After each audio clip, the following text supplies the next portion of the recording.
Hello, gentlemen. It's Mr. D'Ambrosio here, and I am super busy doing what I got to do with my kids. As you can see, I am not just being your teacher, but their teacher. But I wanted to talk with you because I know many of you have expressed some struggle with this assignment for this week.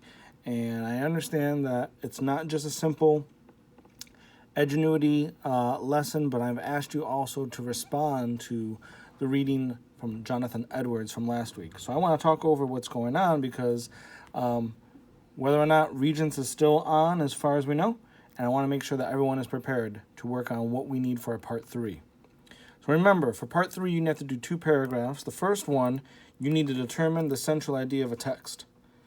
Second one, you need to identify one and one only, so help me if you put 2 down, one writing strategy or literary element from the text. And don't worry, on the directions, they give you a list if you completely freeze on the moment.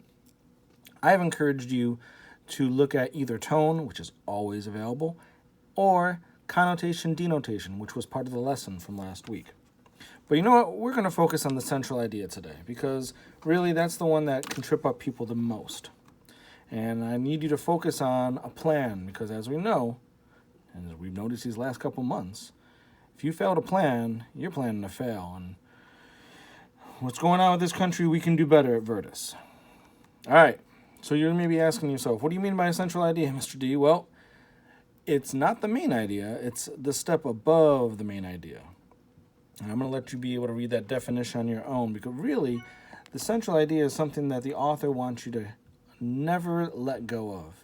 If you walk away from a text, you're always going to leave with this underlining idea. So, sometimes the central idea is implied, which means that it's not clearly thrown out there. The author is going to give you some hints. You got to keep in mind, what is the text saying? What do I know about it? And whether or not it's in a fiction or a nonfiction, the central idea is just not a topic. It is a complete sentence. Now you're asking, where can I find this central idea? Well, you can find it in the beginning, near the end of the text, but sometimes it's not stated, and it's only implied, and then you are going to pay attention, as we talked about those $5 words that'll help you figure it out best. This is where we help you out and make sure that you're going on. So the central idea, you can either look at it like a specific idea or a lesson the author wants to tell you about, or a specific type of truth the author is trying to show you. And it could be one of the following. One of the following, what are you talking about?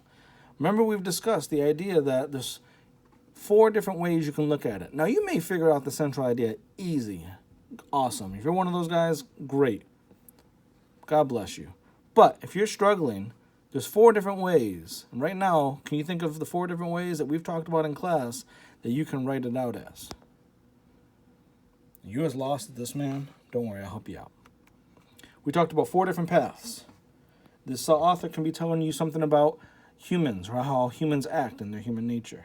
The author can be giving you a statement or an idea about how the world acts or society acts. The author can be actually talking about nature and something going on in the natural world. Or the author can just give you a statement about life.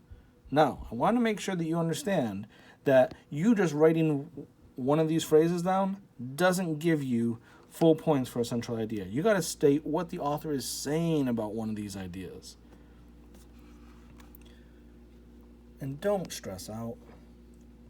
Sure, the guy who is writing this in another room at his home, also protecting himself from corona, may come up with a completely different sentence to you, but don't worry. Your sentence can be good.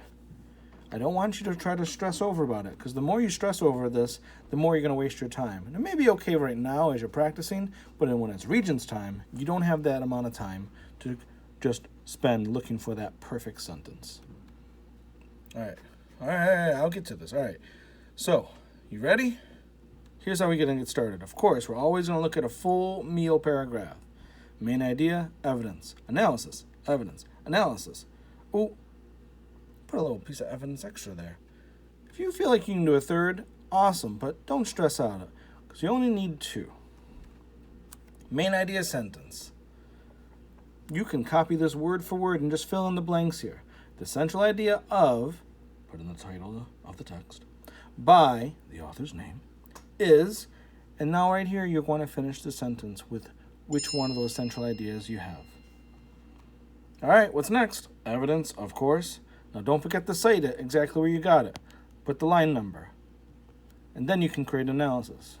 Now there's two ways you can do evidence. You can either paraphrase or you can use word for word. Either way, you're going to get the same amount of points as long as it's correct. Don't feel one is more worthy than the other. But do remember, if you use exact words, you must use quotation marks. Analysis. Remember, this is Timmy Talk. This is your opportunity to earn extra points. So either you're going to think about that evidence and say, how can I explain this to that 4-year-old in my mind so that he understands it's best? Or, how can I show the value of this piece of evidence? If you do that, either way, you're going to earn the points you need to pass this. Don't be afraid to write more than one sentence on this. Really, this is where you're going to get your points. Don't skimp on it. Then you're going to come to your link. This, of course, is after 2 pieces of evidence and 2 pieces of analysis. Now your link, this is where you're going to make a connection to the idea. You're going to be wrapping up your sentence here. Think. What's that last big thought you have on the subject? If you can't think of it, answer this question. So what? So what I know about this now? What does this do for me as a reader? Now, if you're really struggling on this, I'm going to give you a cheat. Now, you can only use this time for the part 3 because it only works here best. Anywhere else, you're going to sound completely foolish. But if you need to, steal this right now. This could be your link sentence. The author uses one specific literary element or writing strategy to support this central idea. Now, it's vague and it's not very powerful, but it'll get you to the next paragraph. The next paragraph, you're going to choose about a central idea's support. And you're going to figure out which one. Is it a literary element that you're going to choose? Or is it a writing strategy? And again, in the directions, it gives you options of what you can write about. Now, if you have any questions about any of this, you got to give me a call. I don't want people just sitting on this until I call them and find out, oh, I didn't know what to do. You have the time. You have the ability to do this. So get it done. I hope everyone's doing great. I really wish all of you are just continuing. I'm so excited about those who are doing really good work on Edgenuity. Keep it up, and hopefully I will talk to you soon. Goodbye.